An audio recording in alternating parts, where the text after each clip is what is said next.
하루 종일 주식만 연구하는 남자 조성일. 주식의 인생 건 남자 김대호입니다. 안녕하세요. 네, 반갑습니다.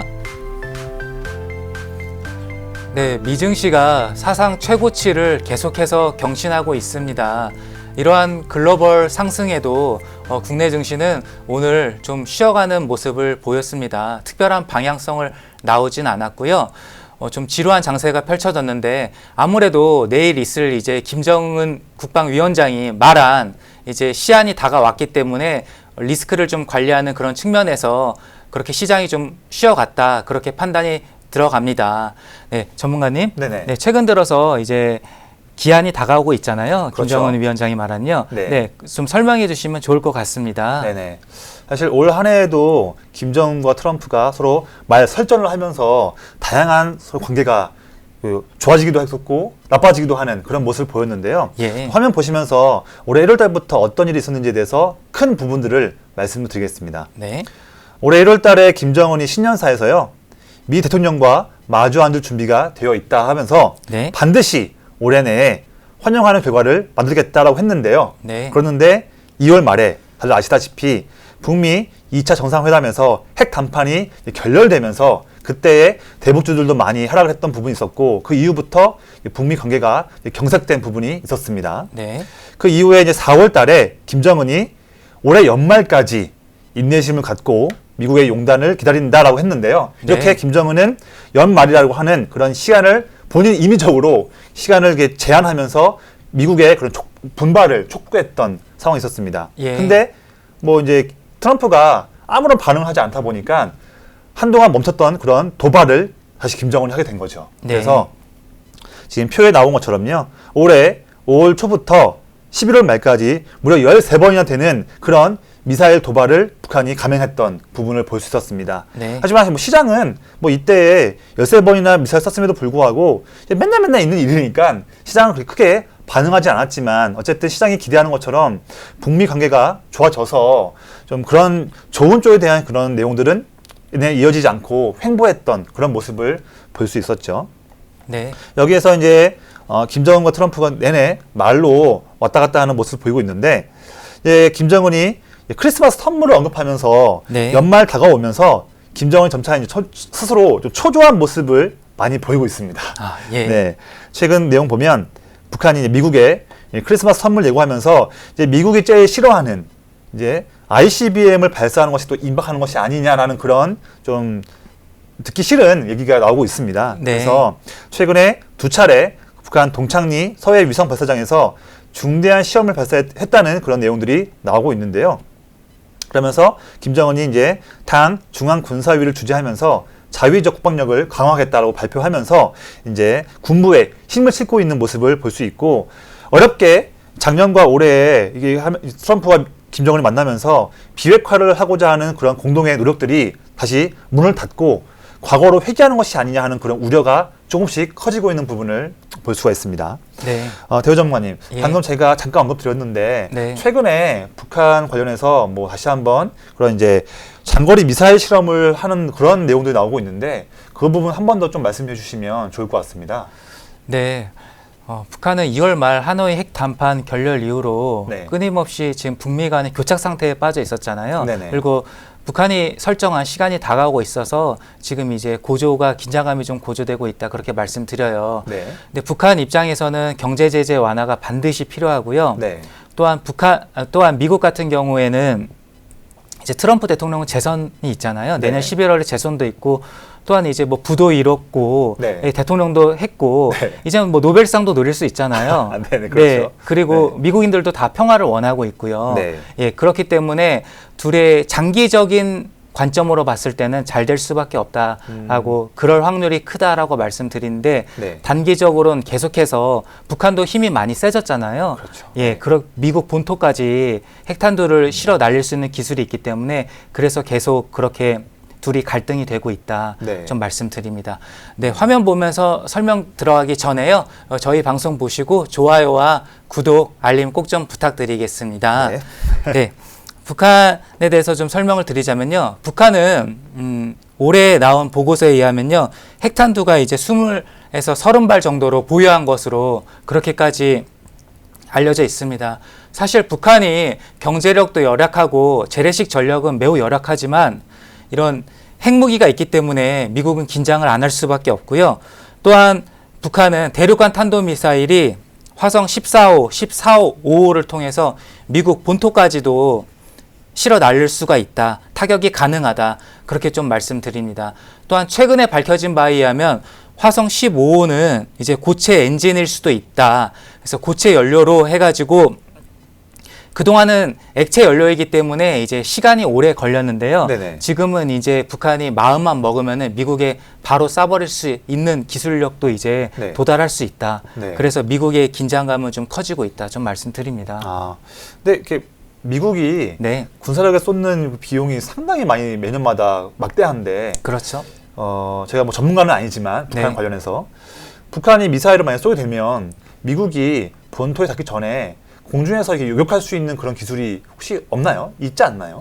아, 있죠. 네네. 그런데 좀 기술이 약하다라고 말씀드립니다. 아, 네, 그런가요? 왜냐면은 네. 누가 감히 미국을 상대로 본토에 미사일을 쏜다라고 생각을 하겠어요. 안 하죠. 그러니까 예. 그런 필요성도 여태껏 적었고, 그래서 그리고 또한 어려운 기술이다 좀 말씀드립니다. 네. 화면 보면서 설명드리자면요.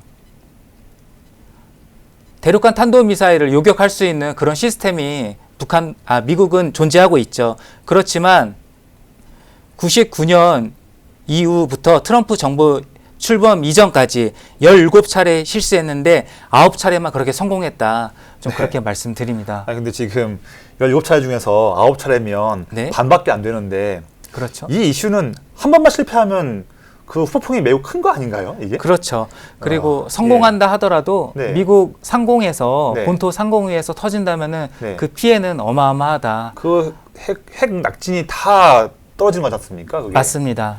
이거 한 번만 실패해도 끝나는 건데 예, 이거 참 의아하네요. 이게. 네, 그래서 미국의 입장에서는 현실적으로 그러니까 선제 타격할 수밖에 없다. 아. 북한이 쏘려고 하는 포착이 되면은 선제 타격할 수밖에 없어서 네.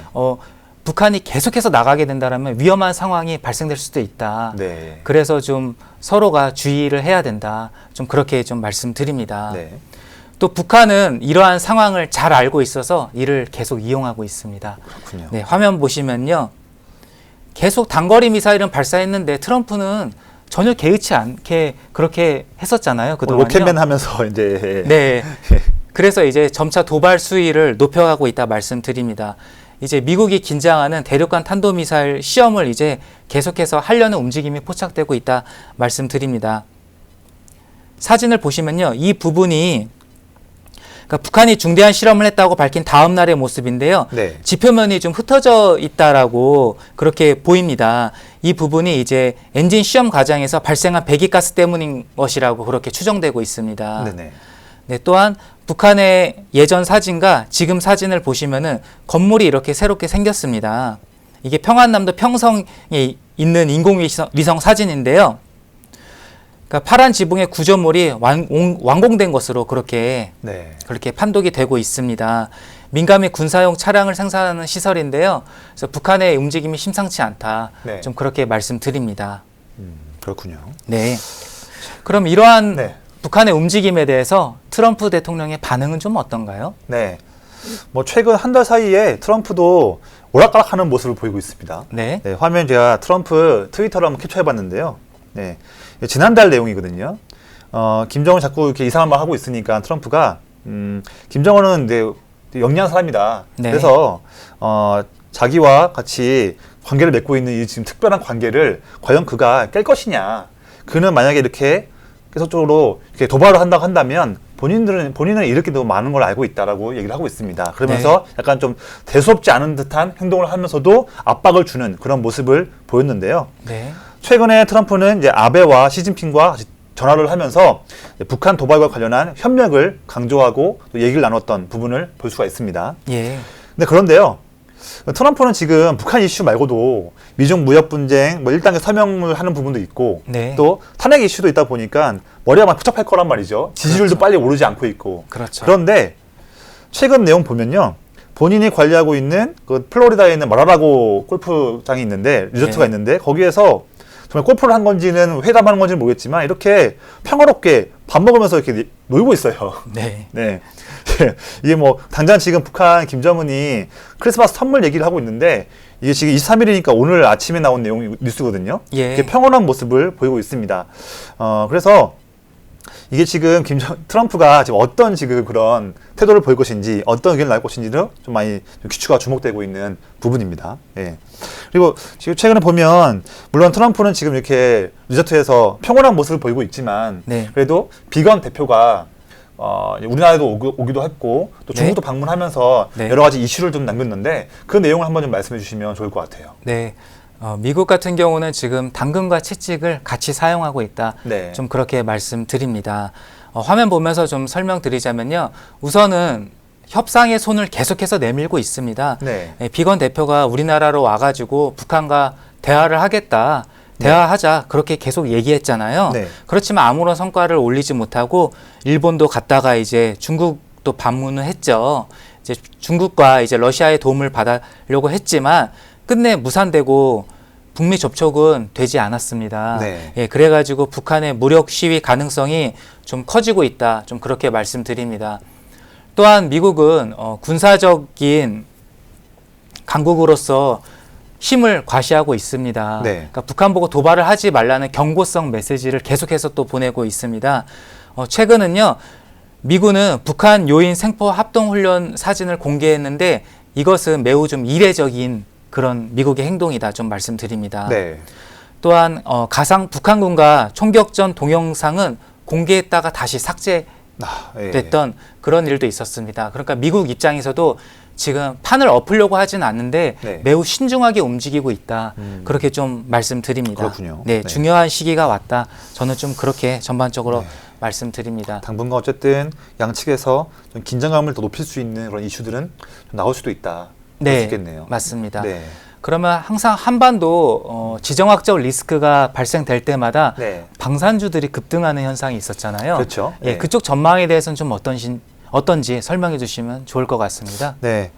우선은 방산주 같은 경우에는 이제 북미 관계가 좀 안 좋아질 때 이때에 좀 단기 차익 실현을 노리고서 투자하는 그런 수급들이 들어오는 그런 좀 섹터인데요. 네. 개인적으로 저는 당연히 이제 북미 관계가 좋아지기를 바라는 사람 중에 한 명이지만 네. 그래도 또 이제 주식 투자하는 입장에서 봤을 때는 또 이럴 때에 이런 시나리오 때는 또 어떻게 매매 전략을 하는 것이 좋은 것인지 이런 부분도 스터디할 필요는 있습니다. 그렇죠. 그래서 그 내용을 정리해봤는데요. 화면에 보시면서 제가 그 방위 산업에 대해서 좋다고 볼 수 있는 부분들 3가지를 정리해봤습니다. 첫 번째는요. 최근에 그 보잉 이슈 있지 않습니까? 보잉 네. B737 맥스가 결국에는 생산 중단하겠다는 소식을 전했습니다. 그래서 이것 때문에 한국항공우주와 한화 에어로스페이스가 기체 부품과 엔진 부품 쪽을 생산하는 기업인데요. 아무래도 이쪽에 주가에 좀 좋지 않은 부분이 있었고 네. 지금도 이 두 기업의 주가는 내내 하락 사이드로 움직이면서 반전의 기미를 아직은 못 보이고 있는 추세의 종목이긴 합니다. 근데 이 B737 맥스 관련한 매출이 각각 기업들마다 1,000억 원 미만이라는 분석이 있다 보니까 시간이 지날수록 이에 대한 악재에 대한 영향력은 좀 제한적으로 되면서 점점 소멸되지 않을까 하는 그런 부분이 있습니다. 네. 그리고 방금 두 번째, 당연히 이제 북미 관계가 안 좋아진다 한다면 단기적인 상승이 나올 수 있는 부분도 있고요. 세 번째는 제가 좀 좋게 보는 부분인데 정부가 최근에 또 예산 집행을 또 했었습니까? 네. 했는데 중장기 방위력 개선비가 또 증가된 부분이 있습니다. 그래서 방산주의 내수에 해당하는 매출이 더욱더 내년에도 증가할 수 있는 전망이 있는데요. 표로 한번 준비해봤습니다. 내년도에는 이제 국방 예산이요. 처음으로 이제 50조 원을 넘어가서 올해 대비해서 7% 증가할 전망입니다. 그리고 빨간색 나온 내용처럼 이 방위력 개선비가 올해 대비해서 내년도에는 한 8.5% 더 증가될 전망이고요. 네. 이게 표로 본다 하더라도 지금 표로 2004년부터 봤을 때 매년마다 보면 국방 예산이 내내 증가하는 모습을 보이고 있습니다. 근데 당연히 뭐 상식적으로 봤을 때도요. 지금 현재 뭐 북한과의 그런 이슈나 또 옆에 있는 중국, 러시아, 우리나라 주변에 있는 여강들 때문에 당연히 이제 국방 예산은 줄어들 수가 없습니다. 네. 당연히 그렇죠. 내년 증가할 수밖에 없는 부분이죠. 그러기도 하고 특히 이제 이 방위산업 같은 경우는요 국가 안보뿐만 아니라 이제 드론, 로봇, 스마트 팩토리처럼 4차 산업혁명을 주도하는 미래 핵심 산업과 연결되어 있는 산업이기 때문에 같이 산업을 이렇게 키워야 되는 부분이 있습니다. 네. 그래서 이런 부분에 또 해당하는 그런 방산주 종목들은 좀 장기적인 수혜를 받을 수 있다 전망되고 있고요. 예. 제가 방위산업주 관련해서 종목들을 보면 이렇게 상위에 나와 있는 것처럼 이제 풍산까지 해서 4가지 대형 종목들이 있고 또 아스트부터 휴리드까지 중소형 종목들이 포진되어 있습니다. 네. 근데 여기에서 이제 좀 중장기 관점에서 봤을 때 좀 대형주 쪽을 만약 관심 있는 분이 한다면 저는 종목들 중에서 한화 에어로스페이스를 좀 제안 드립니다. 근데 네. 제가 오늘 방송 시간이 이제 길 수 있다 보니까 제가 이 영상 끝나고 나면요. 이 한화 에어로스페이스를 왜 제가 제안 드린지에 대해서는 그 이유들은 제가 댓글로 좀 링크를 걸어가지고 이제 이 종목에 대해서 관심 있으신 분들은 링크를 한번 내용을 클릭하시면 될 것 같고요. 네. 그다음에 만약에 중소형주 쪽으로 봐서 좀 단기 트레이딩, 수익 매매를 하고 싶다고 하신다면 저는 차트를 보시면 이제 중소형 방산주를 본다 한다면 이제 첫 번째는 추세가 살아있는 빅텍. 예. 이 종목 같은 경우를 3,200원을 이탈한다고 한다면 이제 비중을 이제 리스크를 통제하는 그런 짧은 관점에서 봤을 때 빅텍도 좋을 것 같고요. 예. 그다음에 두 번째 종목으로는 스페코 네. 같은 경우에도 이제 이 라인이나 또는 이 라인 이 두 가지 라인을 통해서 비중을 정리하는 방법을 했을 때 리스크를 통제하면서 이런 종목들도 한번 접근해 보시면 이제 북미 관계가 좋지 않을 때 그때 단기 트레이드로 노려볼 수 있는 종목들로 볼 수 있지 않을까 생각이 됩니다. 네. 제가 이제 북미 관계가 좋지 않을 때를 대한 종목들을 말씀드렸는데요. 네. 반대로 우리가 다 희망하고 있는 네. 북미 관계가 좋아질 때 이때 좀 접근해 볼 수 있는 종목으로 말씀 한번 해주시면 좋을 것 같습니다. 네. 저는 큰 관점으로 장기적으로 봤을 때는 네. 북미 관계는 좋아질 수밖에 없다라 생각 드는데 끊임없이 또한 갈등은 있을 거다 말씀드립니다. 네. 그런데 이렇게 한국의 지정학적 리스크가 발생될 때마다 시장은 급락했다. 단기적으로 그렇죠. 좀 그렇게 말씀드립니다. 네. 화면 보면서 설명드리자면요. 북한이 도발에 있을 때마다 시장은 당일은 급락했던 경우가 많습니다. 그렇지만 불과 3일 만에 다 시장을 회복했다. 좀 그렇게 말씀드립니다. 그렇네요. 예. 3일밖에 안 간다. 저는 그렇게 말씀드립니다. 대신에 이거는 지수에 관한 것입니다. 네. 급등한 단기간 서너 배 뛴 매우 고평가되어 있는 주식은 급락이 나와서 회복이 되지 않는다. 그래서 철저하게 기업 가치를 봐야 된다. 네. 기본적으로 좀 설명드리는데요. 대북 테마는 대한민국에 있는 모든 테마 중에 가장 규모가 큽니다. 저는 오늘은 가스관 쪽에 있는 DK락이라는 종목을 가지고 왔습니다. 네. 네, DK락은요 밸브를 만드는 회사인데 이제 러시아랑 가스관을 네. 가스관을 이제 연결하는 것 때문에 이제 수혜를 얻을 거다. 네. 그런 논리로 급등했던 그런 적이 있었습니다. 네네. 근데 수익이 가치가 좋습니다. 퍼가 13배로 낮고요. 그다음에 PBR 1배 미만으로 대북 테마주 중에서는 제일 저평가되어 있는 주식 중에 하나다라고 말씀드리고 네. 또한 한국투자밸류 자산운용이 매우 뛰어난 성과를 오래도록 올렸는데요. 그 운영사에서도 최근에 지분 6%나 이렇게 매수를 했다. 네. 좀 그렇게 말씀드립니다. 또한 올해 매출과 이익이 성장하는 회사입니다.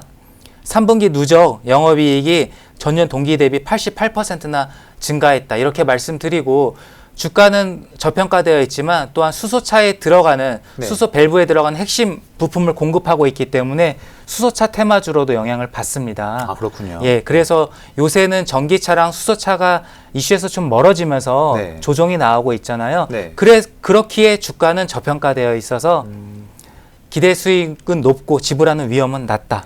이렇게 네. 좀 말씀드립니다. 그럼 이 회사는 지금 사업 영역을 보면 네. 대북 쪽도 엮여 있고 예. 또 수소차도 엮여 있다 보니까 네. 두 가지 테마에 모두 다 한 번씩 좋은 내용이 있을 때마다 주가가 움직일 수 있는 그런 모멘텀을 가지고 있네요. 예, 그렇죠. 네. 그리고 또 아까 러시아 쪽 말씀 주셨는데 네. 최근 내용 보면 네. 러시아에서 독일로 이어지는 네. 노드스트림 2라는 그런 가스관 연결하는 그런 프로젝트가 되고 있다고 내용 들었거든요. 예. 그런 이슈가 좀 더 지금은 뭐 미국이 좀 이제 뭐 반발하면서 너네 왜 그거 만드냐고 좀 이렇게 주제넘는 얘기를 하고 있지만 네. 노드스트림2 관련한 프로젝트도 만약에 조금씩 이어진다 한다면 그런 또 투자 심리 측면에서도 디케이락은 좋을 수도 있는 부분을 볼 수 있겠네요. 네, 맞습니다. 네, 그렇군요. 예. 저희가 오늘 이렇게 해서 최근 대북주 관련해서 나올 수 있는 내용들을 좀 몇 가지 추려서 좀 내용들을 업데이트해서 말씀드렸고요.